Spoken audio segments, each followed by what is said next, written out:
Welcome to the Billy Ho Forecast Show. Please subscribe and like the video. Remember, the more you share, the bigger we grow. Now, let's go!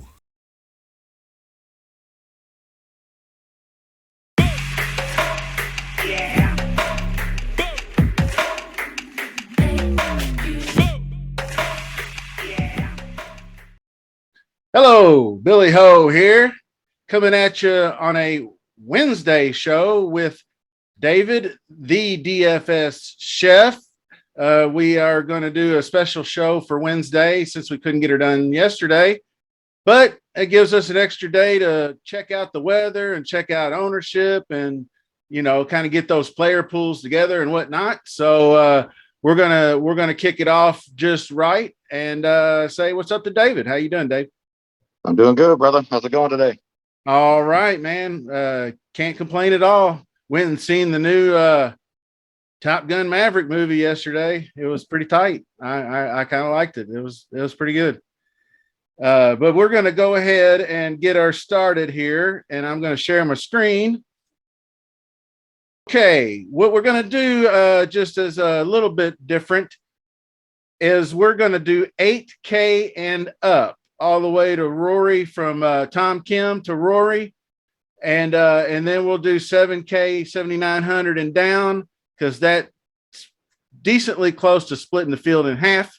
So I'm going to kick it over to you, Dave, and just give us start us off at the top, and we'll work our way through the down to the 8K area, and we'll see what we got.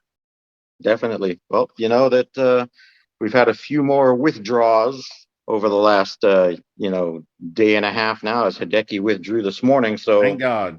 I think we have an even 120 in the field now, and top 65 and ties make the cut. So even if only 65 on the number make the cut, that's still 54% of the field making the cut this week. Yeah. So I would expect you're going to see a slight increase in 6 of 6 lineups this week. So yeah. I think it's going to be important that we get 6 of 6 through this week.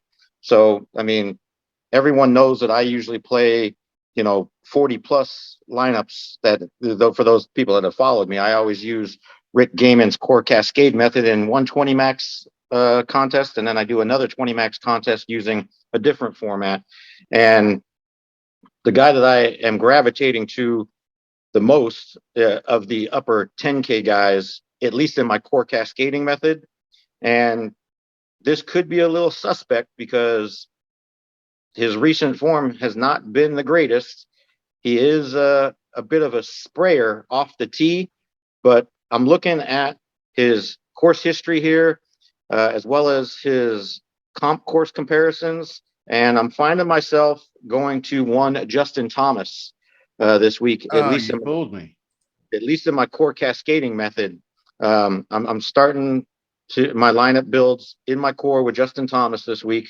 Could be a little suspect. A lot of people are looking at Rahm priced at 10K, which is the lowest he's been in quite some time. It's rare that you see John Rahm, the seventh, highest priced guy in the field. But based on what I'm seeing, at least from ownership percentages that I have, I know Fantasy National you have is different, but I have a feeling it's probably pretty close. I'm seeing Justin Thomas projecting as the highest guy, 10K and up, at least from what I see. Yeah. And I wouldn't dispute that at all. It's going to be him and Rory, honestly. Yeah. And I think Scottie's still going to get played. People have finally recognized Scottie for what he is. Yeah. And one other unfortunate piece of news for your JT call is he is the Ander curse this week. well, luckily enough, I only use him in the core cascade, and usually it's the other 20 max contests that I really try and hammer the GPPs. I'm going to say my core cascading lineups typically are a little bit more cashy than they are GPP. Right. So hopefully he still has a solid week, makes the cut, has a decent performance. He has won here in the past. Granted, back 2020 was probably in much better form than he has been this year. But yet the guy still has 10 top 10 finishes or something like that this year. So, I mean, the guy's elite. He can definitely win this thing if he's firing on all cylinders. You don't have to be the best putter to win this thing. This course is pretty easy when it comes to putting. But the other guy that I'm looking at going to, especially in the other 20 max lineups that I build, and you already mentioned him, he is the guy at the top. He's the guy ranking out number one in my model, and that's Rory.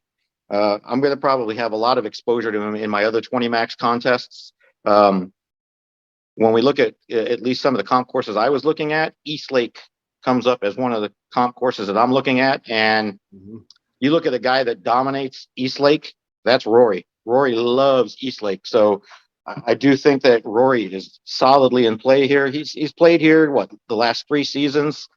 2020, not the greatest in the year that JT won it. But other than that, you got a 12th last year and then a 4th in 2019. So Rory's the guy I'm looking to next. Scottie is sandwiched because Xander's getting talked up quite a bit too. So Scottie's in that sandwich pricing in between Xander and Rory. And at least from what I'm seeing, the 2 lowest guys showing percentage from what I'm looking at is Scottie and Cam Smith are the 2 lowest in that 10K range. So they're still going to be double digit percentage owned from what I'm seeing. But you could possibly get a little bit of leverage going to Scottie sandwich price, because I have a feeling, like you said, Rory and JT are probably the 2 highest. So, I don't know where I'm at with Scottie. Like I said, I'm JT and Rory, and then I'll probably have some exposure to Cantlay also, because Cantlay is just quietly having another solid season. So I think those are the 3 main guys I'm looking at, 10K and above, and then I'll kick it to you and see where you're at. All right. I'm not far off, actually. I am I just the very first inclination was I'm starting with Rory and JT for the most part up top. This is pick your poison, though. Honestly, Scottie Scheffler back-to-back top 15s, which is at a WGC is not super all that, but it's not bad either. But his recent form is, just because he's not winning, his tee to green is great. He has just regressed a bit with the putter. And like you said, you don't necessarily have to have stellar putting stats to do well here. So he's one to look at. Any of these guys, Rahm, I was like, oh my God, I've got to play Jon Rahm. He's 10K, but I'm kind of shying away from that a little bit more, because one of the reasons is it's a par 70 golf course with only 2 par 5s. And I think that hurts him a bit, because he's one of those tee to green guys and 2-putt, and he eats par 5s when he goes out and plays. So you could count on him, if he had 16 par 5s in the golf tournament, that he's going to shoot 12 under on the par 5s, or something crazy like that. So when he's only got 8 and he shoots 5 under on the par 5s, then he's going to have to circle back and find other ways to score. And with his shaky putting, if this was POA or some other form, I'd be a little more confident, because he's still positive, but it's his weakest surface. So I was with you on the Rory and the JT, and Rahm, I'm kind of wishy-washy. Fitzy, he should be a great course. Matt Fitzpatrick, he should be an awesome course fit. I think he's a lot better off the tee now as far as gaining strokes. And I think he can dial it back a little bit, because he has added a little length. His approach game is a bit of a liability here, but he might be able to make up ground with the putter. Here's probably the first bold take of the thing here is getting down into the 9Ks. Tony Finau, I'm on the fade train. And here's why, as I turn the page. I can't argue with the form, obviously, back-to-back tournaments. The ownership won, because I think he is going to be, it says actual, this is the one I kind of look at on Wednesdays. He's going to be 20%. I don't see how he doesn't not be 20%. But the ownership, and he is obviously no longer on chipping and putting on bent grass, which is his absolute favorite surface in the world. So he's going to have a harder time with the around the green game on the Bermuda, and probably on the green with the Bermuda, and narrower fairways. Obviously, another par 70 course where he usually tears up par fives. I put par fives on the end here, and he is ninth in this field on par fives. So he's a guy that takes advantage of the par fives and gets extra birdies that way. So that's my reasoning there. And I'm going to go just to the tail end of the nines, and I'll kick it back to you. The two more guys that I am playing in the 9Ks are Cam Young and Jordan Spieth. Young, I think I'm going to play because he's looking at 10 to 12%. He hits, everybody's like, oh, you can't bomb and gouge here. Well, he doesn't really bomb and gouge. He's just long. I mean, you saw him driving. He was hitting irons off the tee at the Open, and he was still running the ball down the fairway 350 yards. So he'll hit the required shot off the tee. I'm not worried about that to find the fairways. And he is actually better with his longer irons from like 150 to 175. He is a hell of a lot longer, kind of Bryson-esque. So he's still going to be hitting pitch and wedge 9-iron from 150 to 175. And Jordan Spieth, I'm definitely in on because people are not there on him. It doesn't look like another 10 to 12%er. And he's just been way too good ball striking this year for him not to take a chance on him on a course that he can absolutely score on with the smaller greens and the easier putting. And 9,100 is just fantastic value on DraftKings. So that's my spiel. And I'll kick it back over to you, Dave, and we can get into the nines and the eights and whoever you want to talk about. Yeah, definitely.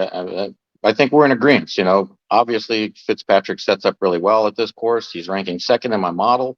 I probably will have some ownership on him. I don't know whether or not I'm going to be overweight versus the field or right at field average. I might even be slightly underweight, but I will have some exposure to him. I do agree with you on Finau, even though he's grading out fourth in my model.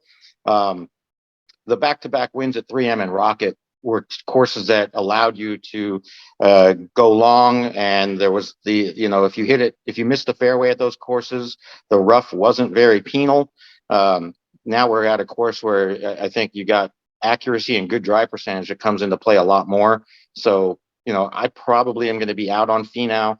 I know Zalatoris is getting talked up a ton. I don't know exactly where I'm at with him. I probably will have some ownership on him, but I don't know how much. I love Spieth. You and I are right there. I love Spieth this week. I love the fact that he's only 9 to 12% ownership. He's got good course history here. Solid finishes, over across the pond with the Open 8th and then the Scottish at 10th. He does spray it off the tee, which is a bit concerning. But the thing is even when he sprays it off the tee, he seems to be able to, not let it get to be too much, too costly. You don't see many double bogeys out of him or triple bogeys out of him. He manages to save bogey on stuff that he's just completely erratic off, but he does make a lot of birdies. So I mean, he's kind of that guy that's going to counteract his bogeys. He's as we say, if people follow Rick, he's one of those guys that fall under the category of MVG, I think is what it was. He hasn't used that term in a while. Like most valuable golfer, those are guys that typically outscore their finishing positions. Oh yeah. He always would say Phil Mickelson is that perfect candidate. Phil makes a shit ton of bogeys, but he also made a shit ton of birdies. So when you looked at it, Phil finishes like T30 in a contest, but outscores someone that finishes inside the top 15 in the contest just because of how many birdies he does. That's kind of where Spieth is. And then going down into the eights, another guy that's probably going to make my core. And again, I don't know what Fantasy National showing, but where I'm looking at, Sam Burns is projected to be one of the highest owned guys this week. I know he had some struggles across the pond, but now we're back at a course that should suit him. He finished T2 last year here, and that was one of the only times I think he's played here. I mean, I only go back 5 years to 2017, and last year was the only time I have him. It was way further back. I want to say before we go, let's just confirm that. Sam Burns. Yeah. Missed cut back in 15. So that was, he might even been an amateur. Exactly. We're talking way back. He's a completely different golfer now. So I think Burnsy does, now that we're back in the States, he finds a little bit of more consistency in the game. And I think, we're back on Bermuda, and we all know that everyone calls him Sam Bermuda Burns. So I think Burns is going to be a solid piece. Like I said, he's in my core.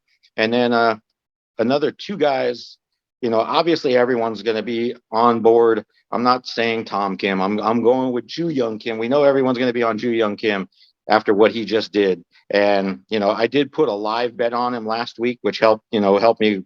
But I was really rooting for Sung Jae, because I put the to win bet before the contest even started on Sung Jae last week. And I really thought Sung Jae could have done it. He would have won me a lot more money if he had won, but I still had a solid week putting in the live bet on Ju Young. I put it in right after round one. So, I still got decent odds on him, but we know everyone's probably going to gravitate towards him based on what he's done. But two guys that I really like this week are going to be Shane Lowry. And I was hoping his ownership was going to be lower, but it's actually projected pretty high this week. And that's probably because of the significant price decrease versus last week's price. So he's another guy that's probably going to be in my core cascade, more of like a cash build. I was looking at comp course comparisons, and obviously we know he finished second at Honda, which is another comp that I was looking at, and that was the contest where he said he was robbed of the win this year. And then I was also looking at Valspar as a comp course, and he had solid finishes at both of those. So I think this course sets up really well for Shane Lowry. And then the other guy I'm looking at that I think is a solid cash play if you want to use him is your boy Billy Ho. Yes, sir. Billy Hustle, I think, is going to be a solid play this week. He's got great history here. Another guy that is just pretty, dead on, straight right off the tee. Doesn't make a lot of mistakes. We've seen that he can go low, but he's another guy that I think it falls in line of guys that prefer the tournaments that like are 10 under and less is like his jam. But he can go low, and I think we see a solid finish out of him. So those are the three guys in the 8K range that I'm really looking at this week, and two of which I already mentioned are in my core cascade. Sounds great, man. You almost, you were on spot on with all these guys. Really, Burns has to be in play, and because he's one of the few guys down here. He's got more win equity than any of these guys. Honestly, when you don't see Shane Lowry winning three, what has he won 3 times this year? At least he's won 2 times in the last 6 months. He won the Valspar and he won the Charles Schwab. And both of those are narrow fairway. The dude is second place finish last year, and he bled strokes off. Well, not bled, but he lost 2-3 strokes off the tee. So that's the only thing he needs to learn a lesson from. So I think he'll be a little bit more responsible off the tee as far as hitting fairways. Sung Jae, I was like, oh, I'm definitely running Sung Jae back, but I got to looking at it more. And he's, I'm not sure if it's the Zoysia fairways, because people don't say that's a big difference, but Zoysia grass, that ball sits up, on top of the ball worse. Bermuda fairways, if you've ever played golf on Bermuda fairways, it's like hitting it off carpet. It's really, you really got to be a good ball striker. The lies are beautiful, but Zoysia's even more so. That ball is just propped up there right on and it's everything can come out as a flyer. So I'm not 100% sure on him much anymore, because he's also so highly owned. You could obviously see that the 2 WGCs weren't much to smile about. Lowry, I was with you on Lowry and Billy Ho. I just wrote down they are absolutely in play. I think we both know that. So I'm Ju Young Kim. Hits fairways. He's solid on approach, good on proximity, and maybe he just loves Bermuda grass putting. Who knows? He may not gain 12 strokes, but he might gain 2 or 3 strokes and score just fine. If I thought, oh, everybody's going to pile on him. And like I said, this is Fantasy National, but Fantasy National knows who Tom Kim is. So you'd think he'd be a lot higher owned. And just real quick on ownership alone, it's going to be so spread out. I would not worry too much about fading chalk this way or that way. Just try to be a little different, take some risks, but play who you want to play and commit to it. And that's all I'll say on that. Now, getting down into the 7Ks, I'm going to just touch on these top ends and then I'll pass it back to you, Dave. As you can see, they're starred right here. Russell Henley, I told the Discord I got no problem running back this week. His proximity numbers, last 50 rounds, he's number 2 in proximity. He putts his best on Bermuda grass. He had a little trouble on some bunnies last week, or he would have been probably in the top 2 or 3 with M and Kim. So number 1 in approach. I'm not playing Max Homa. I don't think he's a good course fit here. I think it's the Bermuda thing. I'm not really sure. He's more of a bent grass POA guy to me. Hatton, I played him last week and I was pretty pleased with that outcome. Davis Riley, I think Riley might be pretty solid here. Actually, he's kind of he went through a couple of growing pains, missing some cuts and whatnot, but he beat my brains in last week, and I don't want him to continue to do so because I don't think he's afraid of competition. So I think I'm going to put him in the pool for a few shares. And then I got Connors. I think he's going to be a good fit. It'll be much easier to putt on these greens. The only thing he did wrong last week was probably lose 3 strokes putting, and he was lucky enough to get in on the number. He should have probably missed the cut. It really probably shouldn't have went to -1, but it is what it is. That's what happened. There's a few guys down here, but hey, Seabez, I'll just call him Seabez, Maverick McNeely, Justin Rose. Those 3 guys, if you go check out my top 5 under 5% owned video, I talk about them. Poston, I'm still not sold on just yet. Chris Kirk's the last guy I'll talk about because I think he's just been so solid all the way around.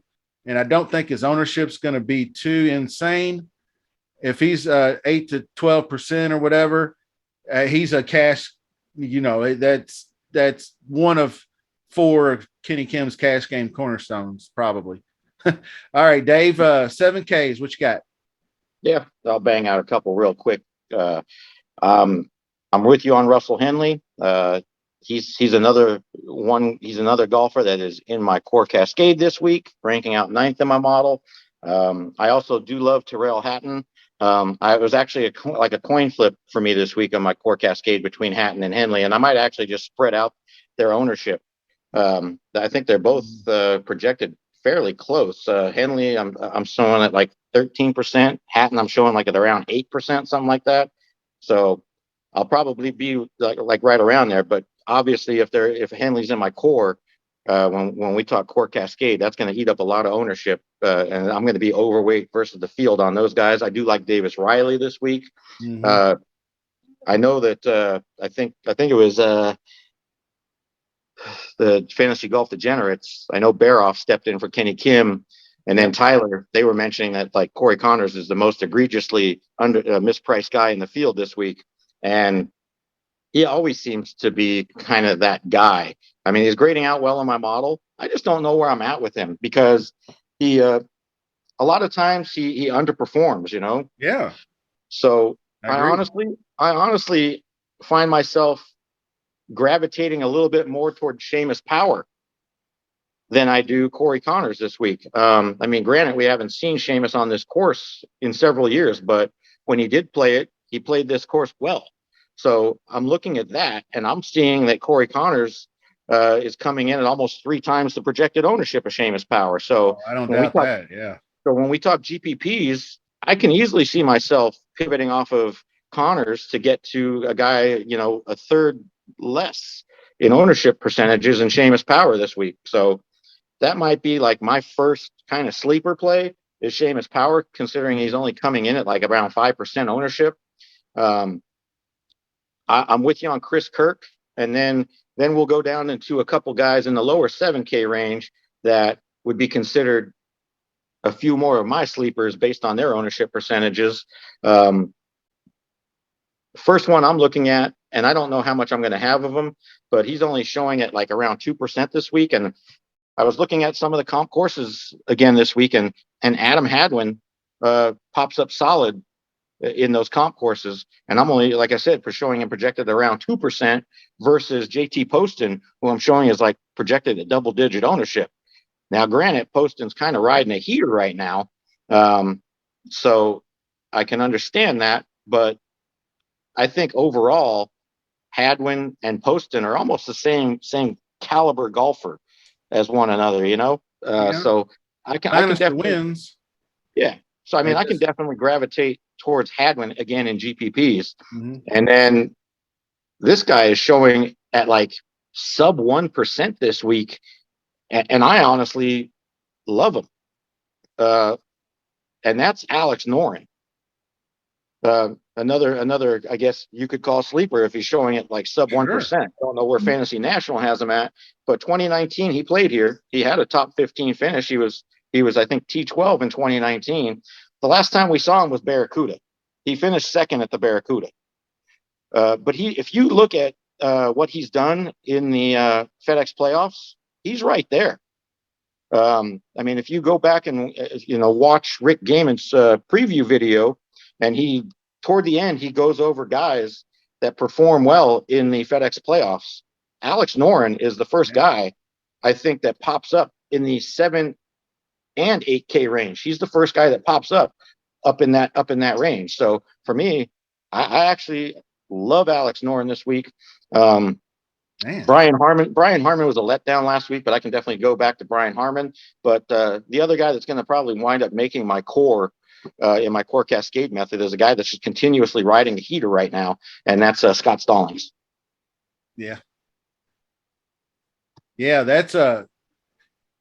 Actually, Stallings is a guy that I just kind of caught on to, and I was like, I got to check this guy because I keep running my models, and he's, obviously the recent form is there.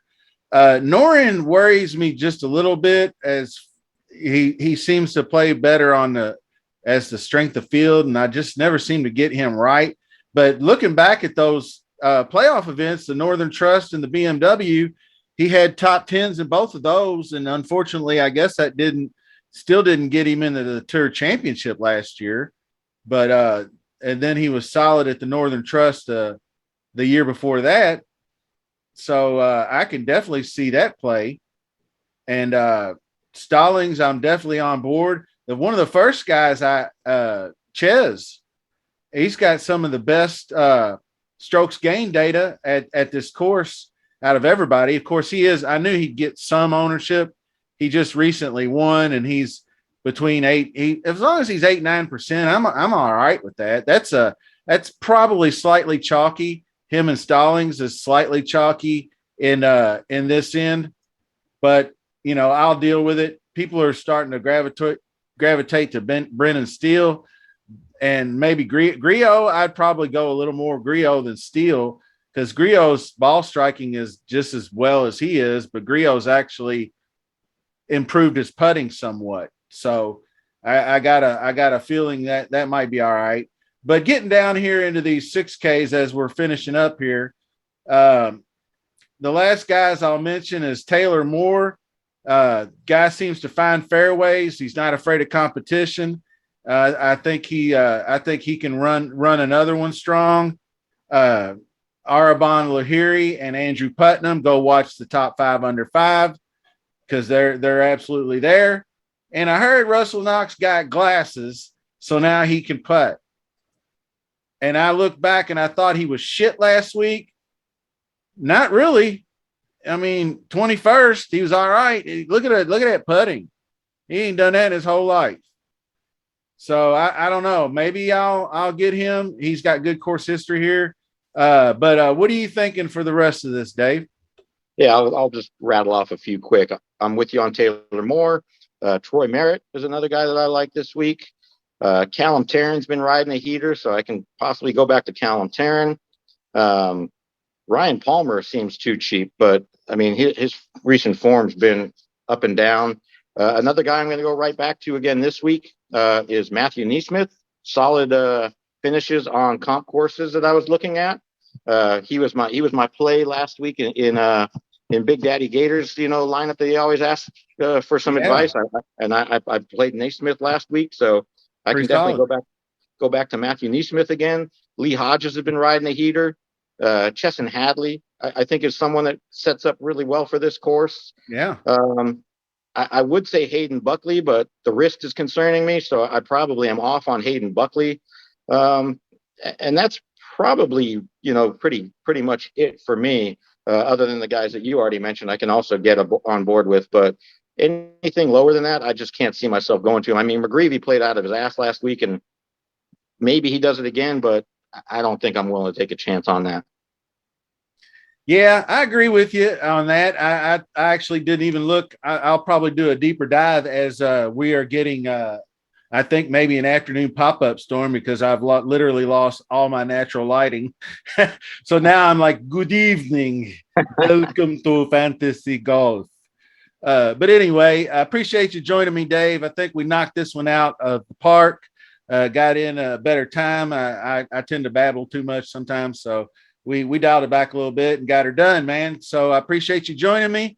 Follow the formerly I called you the Hamburgini because that's what you used to be, but you are the DFS chef on Twitter, and he's still got this fantastic stat model. So hit him up in the DMs, $1 a week, 25 for all the next season. And he's basically, if you join our Discord, he's giving it out for the rest of the, and if you follow him on Twitter, I think he's giving it out for the rest of the year. So appreciate that, Dave.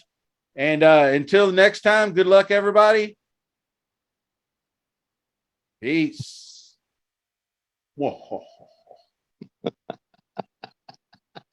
Surprised you're still